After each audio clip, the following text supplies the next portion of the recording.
Hate crime in the Panhandle. It's happening, and tonight in a story you'll only see on Pro News 7, our own Travis Ruiz traveled to Clarendon and joins us live in the studio with details. Travis?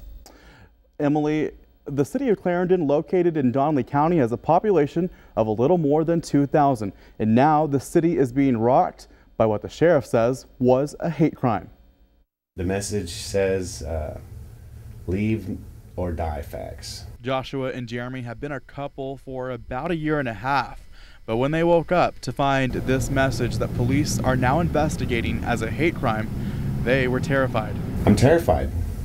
I'm absolutely terrified, because if there are people in this town that are willing to go to the lengths to vandalize our house to scare us, then they might be willing to go to the lengths to do physically harm to us. And in this town of about 2,000 people, the couple says they never expected this to happen to them. Because nothing like this has ever happened to us before, and it's a little funny that 2 weeks after this article comes out in the newspaper that people in town are starting to be rude to us, and then we get our front porch vandalized. The article in question was published by the local newspaper, the Clarendon Enterprise, written by Pastor Chris Moore of the Clarendon Church of Christ. The article depicts the alleged platform of the homosexual movement. And as I wrote in the paper, one of those groups, called the National Coalition of Gay Organizations, has a much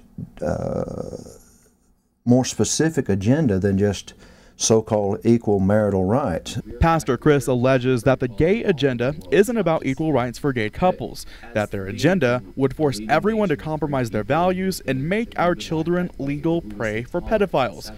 But a Pro News 7 investigation of the National Coalition of Gay Organizations found virtually no information on the group, except for the fact that it was a conference back in 1972, 40 years ago. What I wrote was factual, and if I wrote something that was not factual, I would gladly fix that.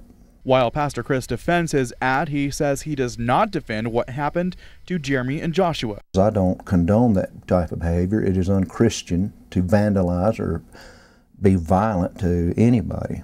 As for Jeremy and Joshua, they say they plan to move. We're trying to leave this town. We're looking into the possibility of moving. Yeah, it really hurts. Like I said, growing up here all my life and feeling for the first time, I've lived in Dallas, I've lived in Lubbock, I've lived in some big cities, but for the first time in my entire life, I've never felt this scared. Tonight, the Donley County Sheriff's Office says patrols are being increased to ensure the safety of both Jeremy and Joshua. The story doesn't end here, folks. Do you think this was a hate crime? And how can it be prevented from happening again?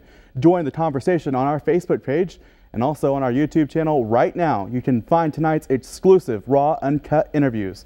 The link is on our website. Reporting live, Travis Ruiz, Pro News 7.